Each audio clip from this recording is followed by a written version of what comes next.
16.6, seguimos con mucho más noticias de Salud Radio. Ya llegó nuestro próximo invitado y nos vamos a meter con un gran tema que tiene que ver con la urología, con la próstata, pero con estudios por imágenes que son de avanzada y con excelentes resultados. Ya te presento a mi invitado, estoy con el doctor Juan Cruz Gallo, matrícula nacional 110.315.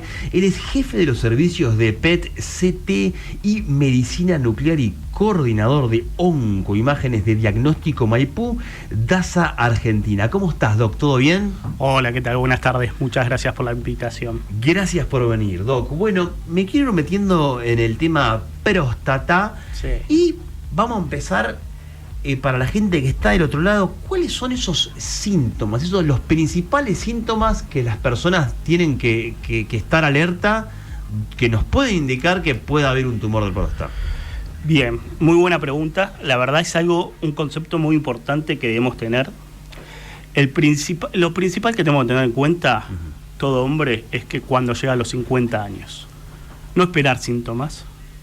El cáncer de próstata no da síntomas precoces, o sea, cuando lo detectamos, en general cuando tenemos clínica, el cáncer está muy avanzado.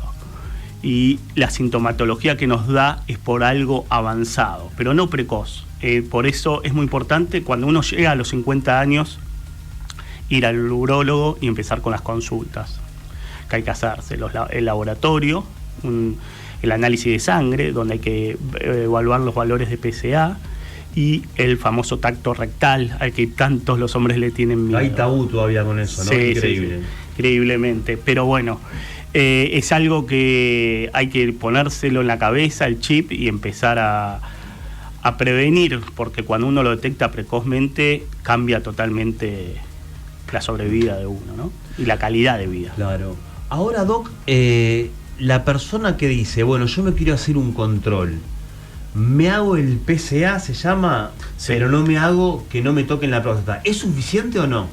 No, no es suficiente porque, por empezar, para perder un poco el miedo, el PSA tiene valores que cuando superan esos valores nos hacen sospechar de cáncer de próstata, pero no es específico. Entonces, si uno va y se encuentra con un análisis de sangre y dice, estoy fuera del rango normal, tengo un cáncer de próstata. No, paremos la pelota, vayamos a ver al médico, que nos vea un urólogo, como corresponde, que nos haga un tacto para ver cómo está nuestra próstata, cómo está la forma, y después sube fácilmente por varias cosas. La inflamación de la glándula prostática, que es muy habitual a cierta edad, hace que suba. Entonces, en manos indicadas pueden analizar correctamente qué es lo que hay que hacer con ese laboratorio. Bien, o sea, entonces no es suficiente el PSA. No es suficiente. Eso tiene que ser analizado por médicos expertos que saben del tema. Bien, acaba de llegar nuestra coconductora Débora Egea. Te presento acá al doctor Juan Cruz Gallo. Juan, ¿cómo estás? Un gustazo. Hola a toda nuestra gente. Así que se suma Débora Egea. Bueno, estábamos hablando de los principales síntomas y también la pregunta que hicimos recién. Viste que hay gente que dice con el tema tabú del tacto rectal, diga, ¿es suficiente el PSA? No, dice. Estamos totalmente de acuerdo. Leímos el mismo libro, qué bueno. Bien. Y ahora sí me meto en lo que es las oncoimágenes. Y bueno, ¿qué son las oncoimágenes? Vamos a empezar por ahí. O sea, están los estudios de diagnóstico por imágenes que se hacen en forma que hacemos habitualmente para controlar el cuerpo, ¿no? Que está la ecografía, la tomografía, la resonancia magnética. Bueno, todos esos son estudios de diagnóstico por imágenes. La palabra onco que se le agrega, somos médicos que nos dedicamos dentro de la especialidad de diagnóstico por imágenes a trabajar sobre las imágenes que tienen relación con la oncología. Entonces, dentro de los mismos, o sea, son los mismos estudios, ecografía, tomografía, resonancia, PET tomografía o estudios de medicina nuclear, pero que estamos especializados en analizar las imágenes tumorales. Si esas características indican que pueda tener o no un tumor el paciente, y cuáles son las respuestas al tratamiento, si va mejorando, cómo va mejorando, si mejoró a la quimio que le realizaron o no. Bueno, eso es lo que nos dedicamos los médicos especialistas en oncoimágenes en sí. ¿Y cuál es el principal beneficio en cuanto a precisión? O sea, me imagino que es... O sea, es parte del... uno se va adquiriendo, como se va haciendo subespecialista, entonces tiene mayor conocimiento para a la hora de que el informe que va a recibir el médico que nos deriva a su paciente va a saber, hablamos como el mismo idioma con el oncólogo, sabemos qué tipo de tratamiento está realizando, si va respondiendo, tiene una información más certera que si va a un estudio habitualmente general de imágenes de gente que sabe de la patología pero no tiene esa subespecialidad, esa formación específica en ese tema. Y hay estudios, el PET por ejemplo, que es el servicio donde yo trabajo, específicamente se dedica, la mayoría de los pacientes son pacientes oncológicos, el 95% de los estudios que hacemos son pacientes oncológicos. O sea, ya si hablamos de próstata, ya con un tumor. O con un tumor o de otros tumores para confirmar si es un tumor o no, descartar, o para evaluar cómo viene su tratamiento, si está respondiendo o no a las drogas. Doc, y de ahí la importancia, ¿no?, de controlarnos siempre en el mismo lugar, de controlarnos con el mismo equipo, con el mismo doc. Claro, es importante porque uno conoce, controlarse en el mismo lugar porque el equipo es el mismo, entonces las adquisiciones y la información que obtenemos del paciente es la misma, se hace con los mismos valores y además hay maneras de poder hacer el seguimiento como corresponde. Sabemos cómo viene, cómo va, la misma persona va leyendo, le decimos leyendo que realiza el informe del estudio, sabe cómo viene, cómo va progresando, dónde tomó las medidas para ver si creció o no creció. Entonces evita un montón de errores que pueden darse propios por algo básico que es por hacerse en diferentes lugares, diferentes estudios, de no conocer el médico que le va a hacer ese informe. Con lo cual el impacto de tener buenos equipos y de tener toda la tecnología apropiada hace una diferencia, ¿no? Y sí, eso sabemos que los equipos cada vez más de avanzada van, por ejemplo, hay equipos modernos que utilizan menos radiación, entonces tenemos equipos con menos radiación. Entonces el principal para un paciente oncológico que se tiene que hacer varios estudios de imágenes a la vez, que se haga un estudio y reciba menos radiación, es un punto importante. Después la precisión de la calidad para poder definir lesiones muy pequeñas y poder detectarlas. Y después la inteligencia artificial aplicada en resonancia magnética, como tenemos en la institución, que baja los tiempos de estar dentro de un resonador, principalmente personas que tienen claustrofobia, ¿no? Excelente. Para los que recién se enganchan, estamos hablando de oncoimágenes en próstata y estamos con el doctor Juan Cruz Gallo, jefe de los servicios de PET, CT y medicina nuclear y coordinador de oncoimágenes de Diagnóstico Maipú, DASA Argentina. Doc, quería preguntarte qué relación hay entre el tumor de próstata y la glucosa. No, en el PET lo que se utiliza muy habitualmente es marcar con glucosa. Nosotros marcamos flúor con glucosa para detectar dónde hay mayor consumo de glucosa. Eso pasa en la mayoría de los tumores. Pero en el caso del cáncer de próstata no usamos como marcador la glucosa. Usamos un que está aprobado recientemente por la ANMAT, que ya se está distribuyendo, y lo que estamos utilizando se llama el PSMA, que es el antígeno específico de próstata, de membrana de próstata, que nos permite detectar dónde hay alteraciones dentro de que tiene específicamente la glándula prostática y detectar si está aumentando, en qué sectores del cuerpo está aumentando. Con eso podemos detectar de por sí si la glándula prostática está activa con patología, y podemos detectar si se fue a los ganglios o al hueso, que son los lugares habituales donde el cáncer de próstata avanza. ¿Este tipo de tecnología es sinónimo de mayor precisión en el diagnóstico y por ende mejores resultados en el tratamiento de un paciente? Sí, tal cual, porque el médico sabe a la hora, antes de iniciar, por ejemplo, si se lo hace en el momento del diagnóstico precoz, sabe si ya, dependiendo ya de una biopsia que tiene confirmado un cáncer de próstata y que tiene una biopsia que puede decir que se mide el Gleason, que es algo muy específico, que puede decir que orienta a que tenga mayor malignidad. Nosotros podemos decirle si ya avanzó a los ganglios o al hueso, entonces ya puede saber con qué tratamiento hacer, o si está localizado solo en la próstata, entonces cambia la conducta terapéutica. Y después el seguimiento, si va respondiendo a las drogas que va haciendo, si desaparece del hueso o de los ganglios porque cae esa actividad que detectamos a través del PET. Y una vez que avanzó, ¿hay chances de revertir? Sí, ahí por suerte los tratamientos cada vez vienen avanzando y hay bastante mejora con eso. Por eso es importante que el oncólogo, el urooncólogo sepa cómo su paciente antes de iniciar un tratamiento, con qué va a responder y con qué puede responder. Obviamente ha bajado y bueno, y siempre por eso volvemos a la prevención, ¿no? A los 50 años detectarnos muy precozmente se resuelve rápidamente y a veces nos sacamos un dolor de cabeza rápido, ¿no? Doc, te repregunto, así la gente se hace una idea un poco más certera de cómo funciona la IA en el tema de las imágenes. Sí. ¿Es un robot que está al lado tuyo? No, ¿verdad? No.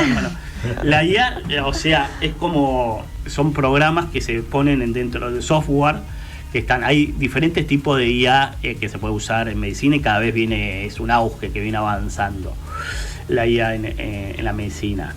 Se puede aplicar o propiamente, por ejemplo, nosotros tenemos en resonancia, que lo que hace es que la información que va obteniendo del paciente la acelera, entonces se hace un estudio que habitualmente, por ejemplo, duraba 40 minutos, dure la mitad de tiempo, y uno puede hacerse estudio en 20 minutos. Entonces gana la posibilidad de estar en ese tubo que tanto miedo nos genera rápido y unos poder hacer que sea algo más sencillo. Uno viene, se hace el estudio y se va y le demanda menos tiempo. Bueno, eso es una de las aplicaciones que se puede usar la IA.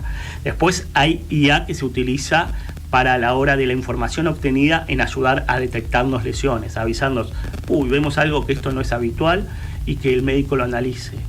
De las imágenes. Que le pongamos más lupa en ese lugar. Eso. Bien. Entonces hay diferentes aplicaciones de la IA. La IA no reemplaza al médico, eso no hay que tener estamos miedo, de acuerdo. pero ayuda muchísimo al médico y hay que darle claro, y hay que abrirle las puertas a la IA, no hay que rechazarla, no tenerle miedo, porque a veces uno tiene miedo como que va a perder el trabajo. No, la IA nos facilita que hagamos mejor nuestro trabajo.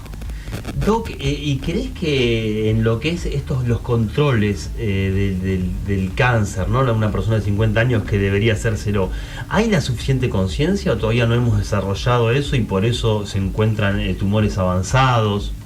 ¿Cómo ves ese tema? Y hay de todo, hay de todo.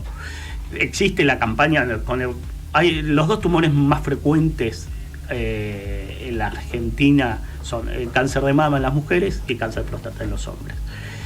Para eso siempre empezamos con esas campañas, octubre rosa con el cáncer de mama y noviembre azul con el cáncer de próstata en los hombres, para estimular y difundir la información y que la gente acuda a sus controles, que haga los estudios de prevención.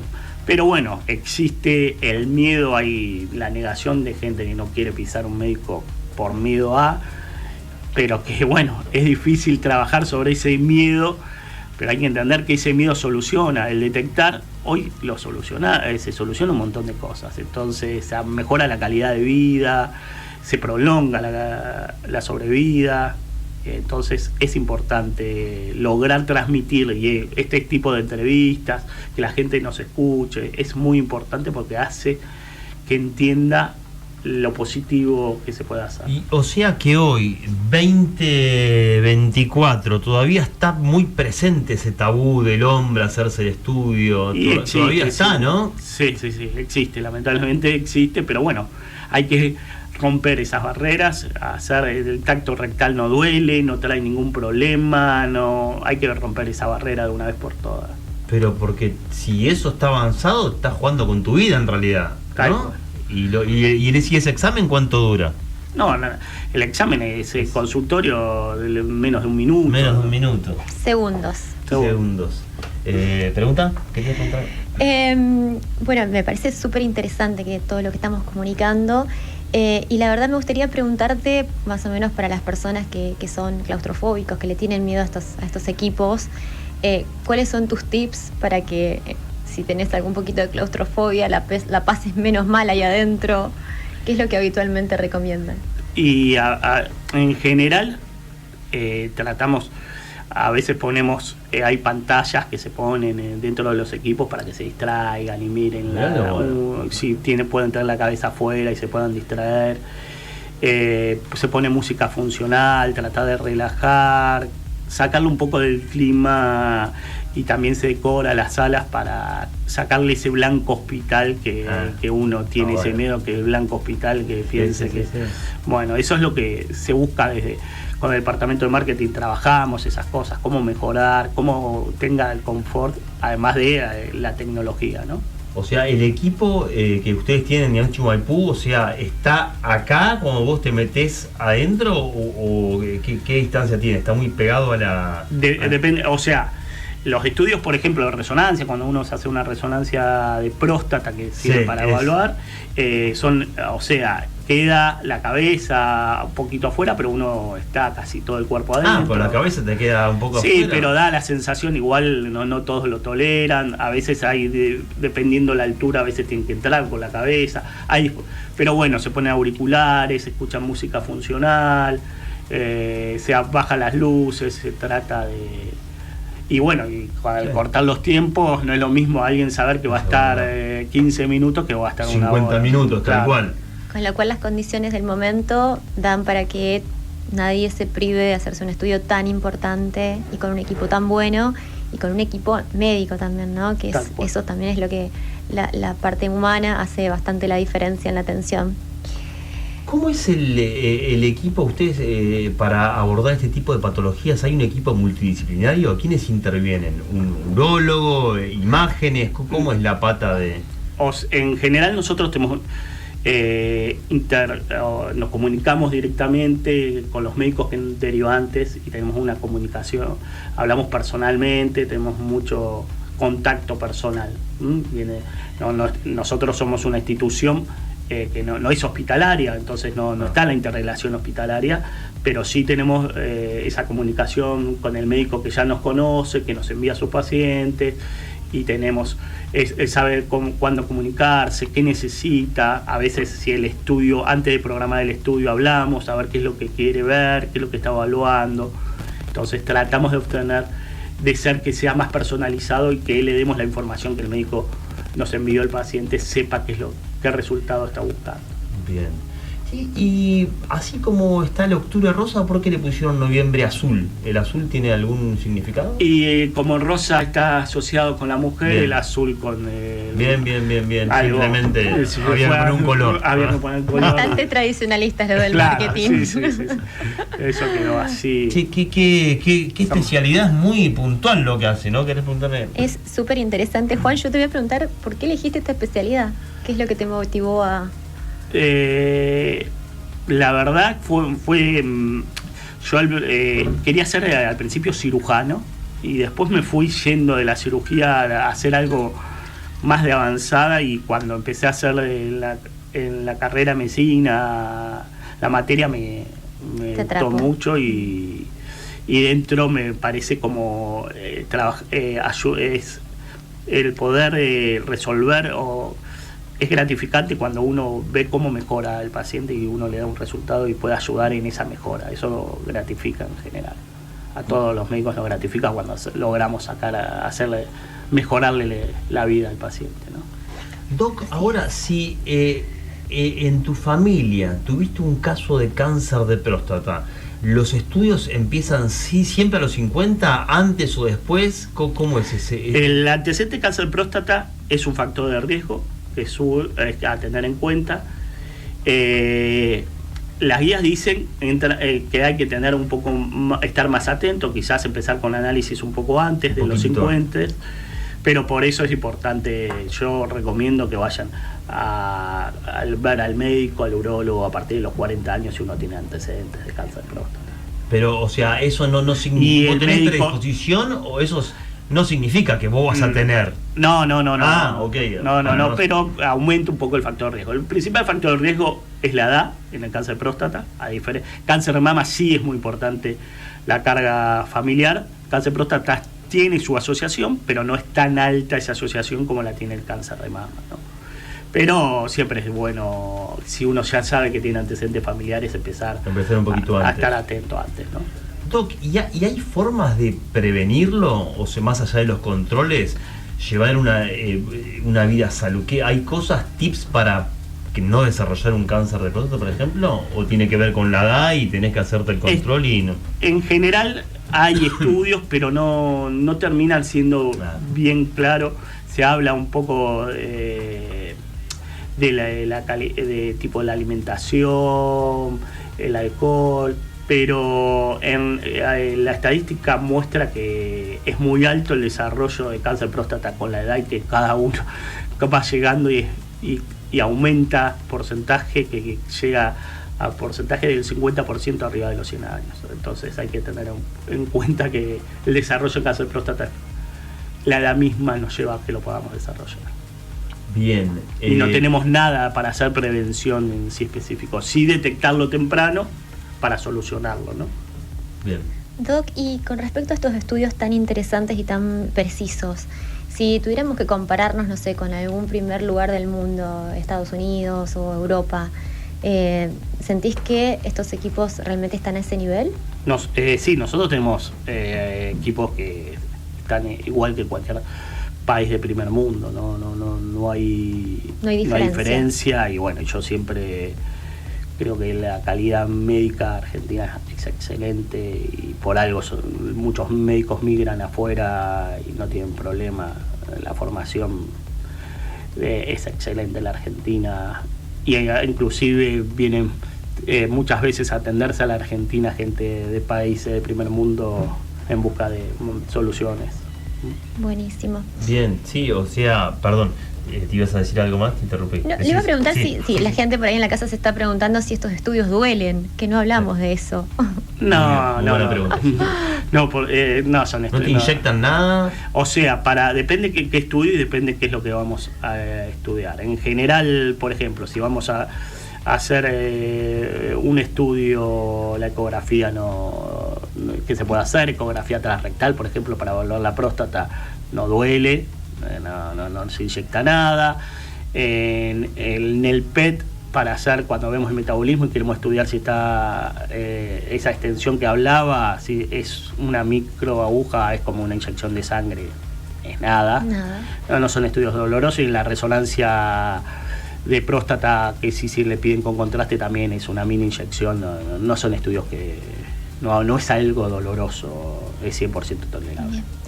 Doc, y con respecto, perdón que te repregunto un poco del tema del metabolismo de las células tumorales y toda esta relación que tienen con la glucosa, si bien en la próstata siempre priorizamos otro tipo de contraste como la colina o el PSMA, que es tan preciso, contanos un poco cómo funciona este tema de la glucosa con el metabolismo celular.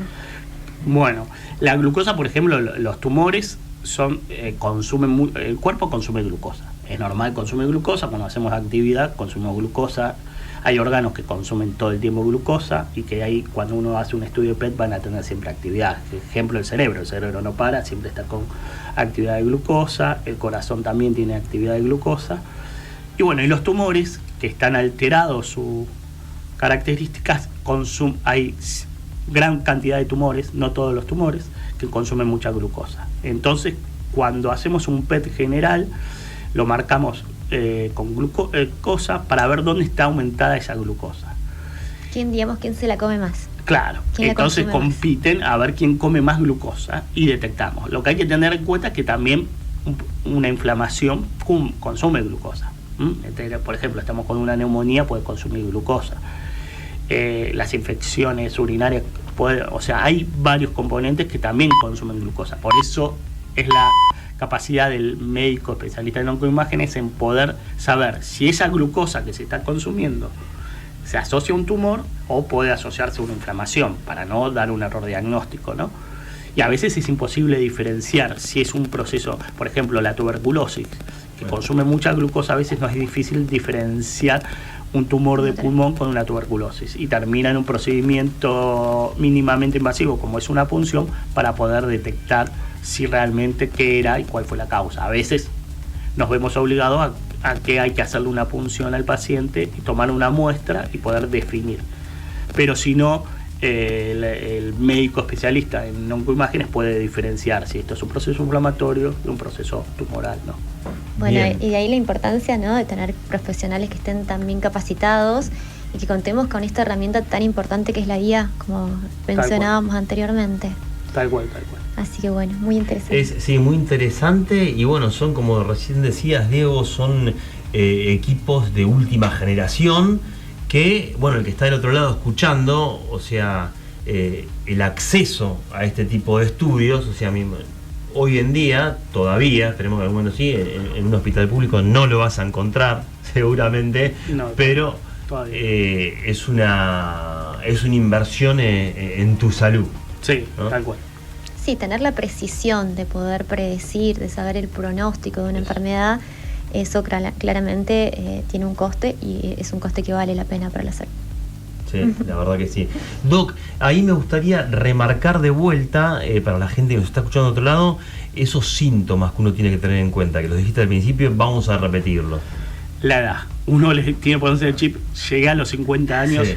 tengo que empezar a controlarme la próstata, tengo que ir a ver un médico especialista, me tengo que hacer un análisis de sangre, me tienen que hacer un tacto rectal. Eso es el principal, Sí. no esperar que aparezcan síntomas. Los síntomas, a veces la próstata puede aumentar de tamaño de por sí, por degeneración, y podemos tener trastornos en ir miccional, en hacer pis, y eso no significa que es un cáncer de próstata. Bien. O sea, el cáncer de próstata generalmente no da síntomas precoces, Bien. entonces no tenemos manera de detectarlo precozmente. La manera es detectarlo a través de sospechas que nos lleven a ver si tenemos que tomar una biopsia de la glándula o no para detectarlo, y después, si lo detectamos, actuar rápidamente y poder prevenir y sacarnos ese miedo que pues se soluciona. Hay tratamientos, eso es lo más importante, y que solucionan y mejoran la calidad de vida. Pero si la persona, por ejemplo, se levanta muchas veces al baño, orina, ¿eso es que ya avanzó o no tiene nada que ver? No. Eso es el aumento de la glándula, del tamaño de la glándula prostática. Bien. Que es una patología muy frecuente en el hombre, que es la hiperplasia prostática, que se llama así, hiperplasia prostática benigna. Que no, o sea, pero igual, a veces, eso hay que estudiarse igual, porque el cáncer de próstata no es que si uno tiene eso no tiene un cáncer de próstata, puede estar asociado a un cáncer de próstata, porque la edad, como dije, es el principal factor. Bien. Y recién decías, te repregunto también, que a veces ese tumor suele avanzar. Generalmente, ¿a qué otros órganos se va diseminando? Generalmente avanza a los ganglios, principalmente a los ganglios de la pelvis y al hueso. Entonces, esos son los donde principalmente avanza. En general, los ganglios no dan síntomas, por eso, y el hueso, a veces, salvo cuando empieza con dolor, tampoco da síntomas ese avance. Por eso, digo, es importante siempre la prevención. Es importante la prevención, pero lamentablemente hay mucha gente que no tiene ese chip y llegó a ese estadio. ¿Esa persona tiene chances también de revertir? Eso es importantísimo. Sí, muy importante, porque hay tratamientos de avanzada que se pueden hacer y el médico sabe, dependiendo de qué tratamiento hacer, cómo mejorar y cómo responder y lograr que tenga prolongar la sobrevida y además mejorar la calidad de vida, que eso es importante, porque a veces que uno pueda llevarlo bien, vivir una vida normal. Bien. ¿Algo más le querés preguntar al doctor? No, que bueno, que como para que nos quede el concepto general, son, como dijimos, de los tumores más frecuentes, con lo cual hay muchísima ciencia que está abocada a la investigación constante, y año tras año sabemos que hay estudios multicéntricos que se realizan en todo el mundo de drogas que se van probando justamente para los pacientes que están en estadios avanzados y que realmente o porque no tuvieron este conocimiento de atenderse precozmente y el diagnóstico precoz, que puedan tener alternativas. Así que siempre es importante, y algo que siempre trato de reforzar en la consulta es que yo creo que es preferible tener una certeza que quedarnos con la duda, ¿no? Tal cual. Tal cual. Bueno, no sé, Leo, vos cuando si te hiciste alguna resonancia, pero yo no Me sé, hice, yo, Doc, en las últimas me dormí, o sea... Ahí yo quiero dar un tip. claramente Mi el tip dolor. es respiraciones profundas. Bien. Y sentir que no estoy ahí. Respiraciones profundas y es como una meditación y me levanto y tuve de 50 minutos, 20 y por suerte nada. Ahora no me hagan abrir los ojos. Estamos de acuerdo que no es Disney, que no es un parque de diversiones, que hay que pasar ese momento. Yo tenía una odontóloga que cada vez que iba me decía, bueno, pensé en tu primer novio. Y yo decía, pero justamente ese no es un buen recuerdo. Doc, ¿y después los que son abiertos tienen la misma eficacia que los que son cerrados? No tiene la misma. Para ciertas patologías No es, claro. no recomendamos el abierto. Para patologías traumatológicas sí es muy eficaz. Pero en lo que es oncológico en general Todavía el sonador abierto no ver. tiene la definición que pretendemos para poder, pues nos pueden omitir lesiones y lo que no queremos es que se nos omita nada, ¿no? Que no detectemos algo. Entonces en lo que es oncología no recomiendo los resonadores abiertos. Bien, qué interesante. Salvo, charla, obviamente, sí. si estoy en un lugar donde no hay ningún otro tipo de resonancia, la resonancia abierta se hace, Claro. no me hago nada, ¿no? Eso hay que perder. Digo, no, hay que hacer, cuando uno lo que tiene alcance, mejor, cuanto mejor alcance tenemos, pero si no tenemos ese alcance, vamos a lo que tenemos, ¿no? Bien.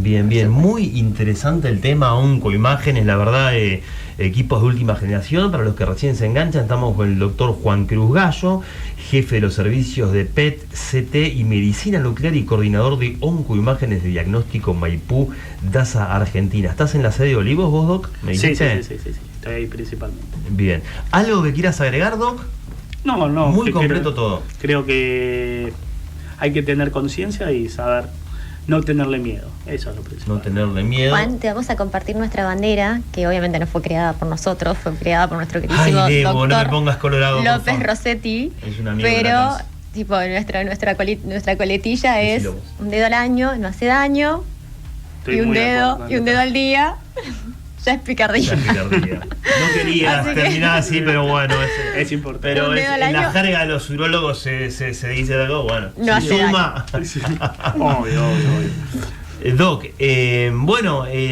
la nota está subida a nuestro sitio web noticiasalud.com.ar y después vamos a subir esta entrevista porque fue muy interesante y hay muchísima data y sobre todo el mensaje positivo que das, ¿no? Que se puede revertir. Bien. Bueno, muchísimas gracias a ustedes. Muy linda, la pasé muy bien. Le agradezco. Dale. Buenísimo, Juan. Muchas gracias. Bueno, quédense con nosotros que todavía queda un poco más de Noticias de Salud Radio acá en Symphony. Quasa Foreign Trade and Forwarding. Contamos con una red logística internacional para brindarte un servicio de excelencia en comercio exterior. Transporte marítimo, aéreo y multimodal para llegar a cualquier parte del mundo sin restricciones. Operamos con los principales armadores internacionales de buques de carga seca y refrigerada. Brindamos además transporte terrestre, internacional y local para el traslado de sus contenedores. ¿Querés saber más de nuestros servicios? Visita nuestro sitio web www.quasarint.com.ar o envíanos tu consulta vía mail a info@quasarint.com.ar. Framintrol, resveratrol suizo de máxima potencia, que te ayuda a prevenir las enfermedades del envejecimiento y a mejorar hoy tu calidad de vida. Framintrol, la inteligencia contra el envejecimiento.